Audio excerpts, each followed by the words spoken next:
Hey guys, so we're here today to start the setup process of an NVR4. It's the 4-channel Illumivue NVR recorder. This is assuming you've already installed a hard drive into the recorder. And just remember, if your hard drive, you want to install it and plug it into SATA drive 1 if you have 2 SATA slots. So assuming that is done, and assuming that you have your recorder online and the HDMI output to a monitor, you can start the setup process. So as you can see here, I've got the NVR set up just with one camera. This is also assuming that you've already set a username and password to secure your NVR. So this is the main tile screen showing all the different cameras. If you right click, you can go into the menu to go through the setup process. Now, there is a setup wizard that you can follow through, which is a very basic setup for P2P, just to get cameras on your phone.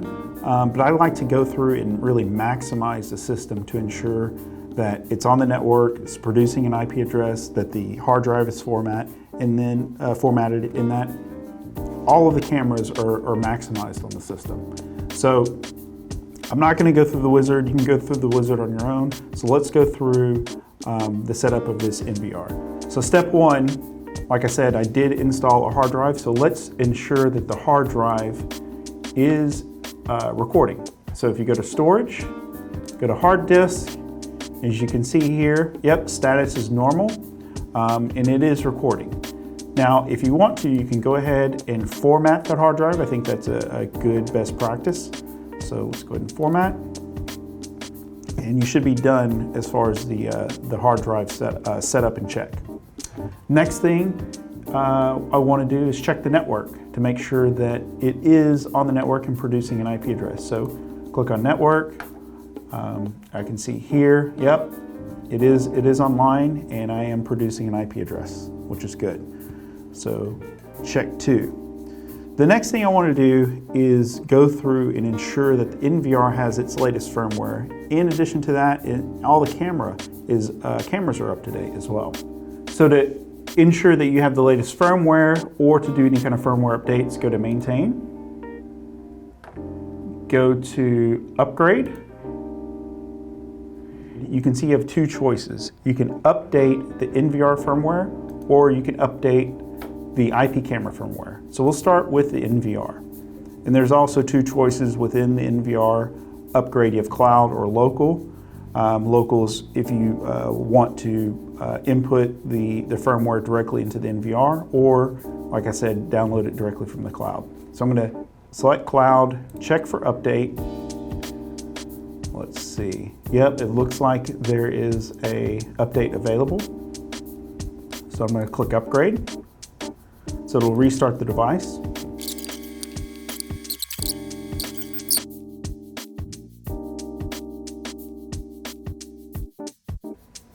Okay, so the NVR has completed the firmware update. It restarted, and so we're kind of back to where we had left off.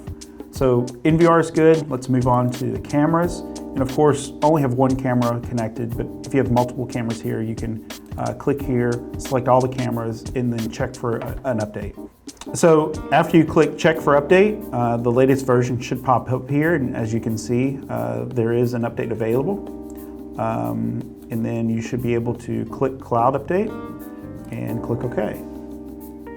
It'll take several minutes for the firmware update to take action. While it's doing the firmware update, you'll see this line, or each line that the camera is updating, blink on and off. And then the camera itself will restart and then come back online. It may take a couple of minutes to upgrade or update the firmware, so just be patient.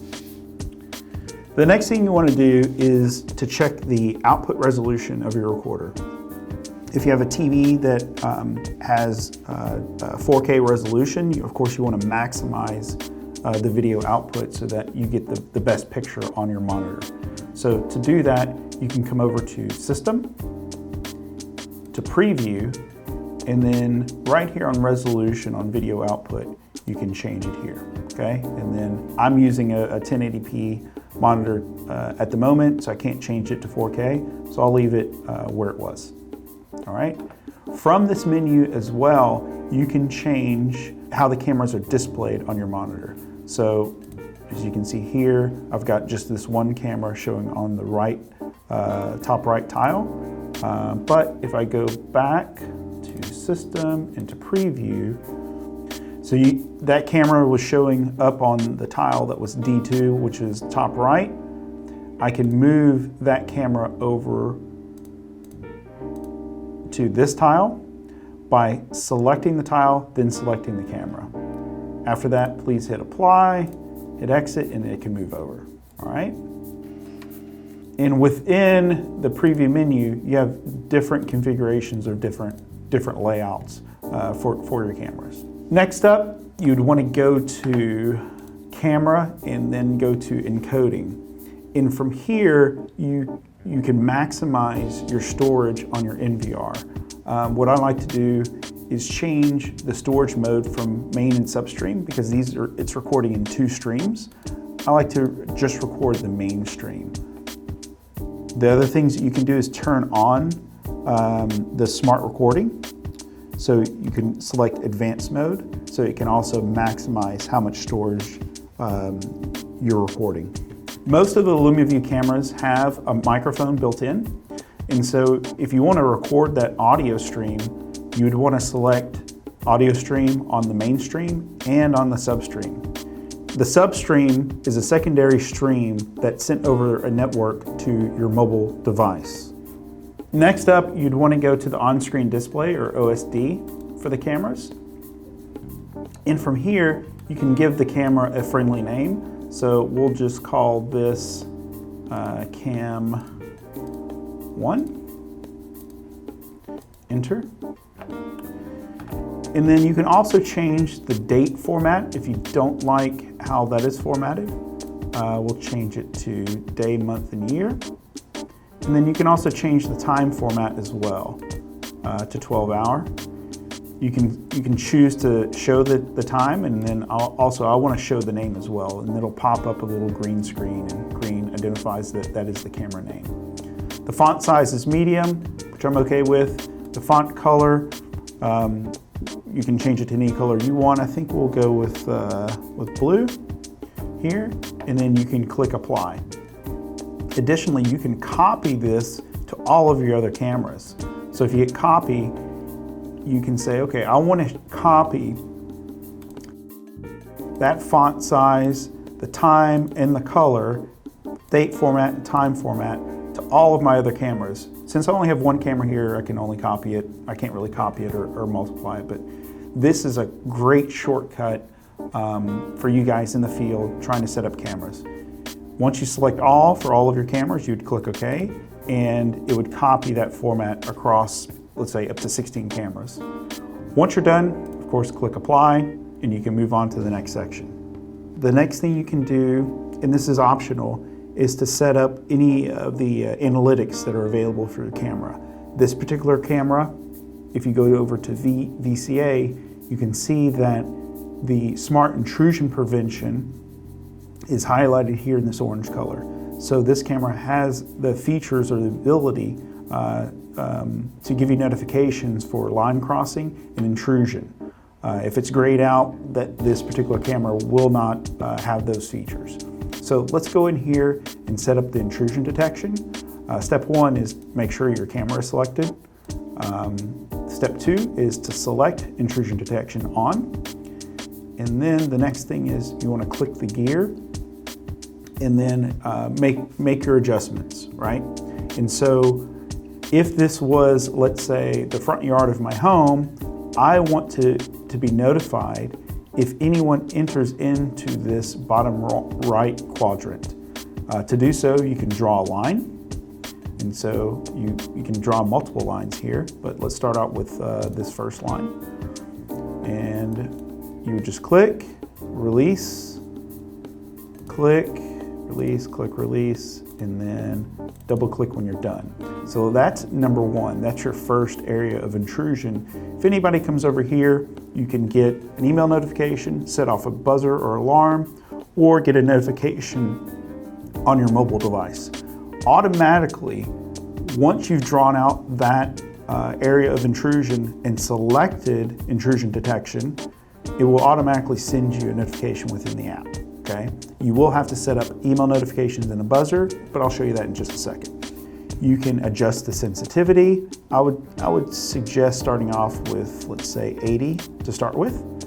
And then you can also choose percentage. What this means is that the percentage of the area that is being entered into before it sets off an alarm.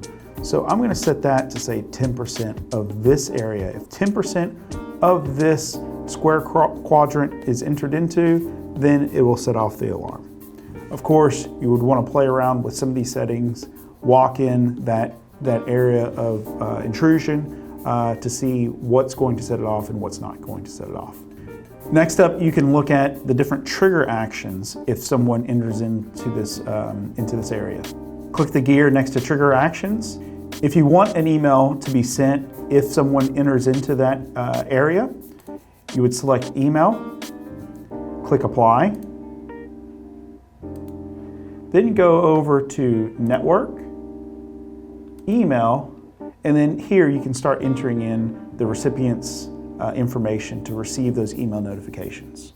Make sure to add a sender email and also a recipient email. The last thing to do is to get the cameras on your mobile device. And this is probably the easiest part. To do that, you'd want to download the Illumivue app from either the Apple Store or the Google Play Store. After you create an account and log in, click on the top left menu, select Devices, Add Device, and then scan the QR code. To scan the QR code, go to the Maintain section of the NVR. The QR code can also be found on the bottom of the recorder. Once scanned, the NVR will be added to your mobile device.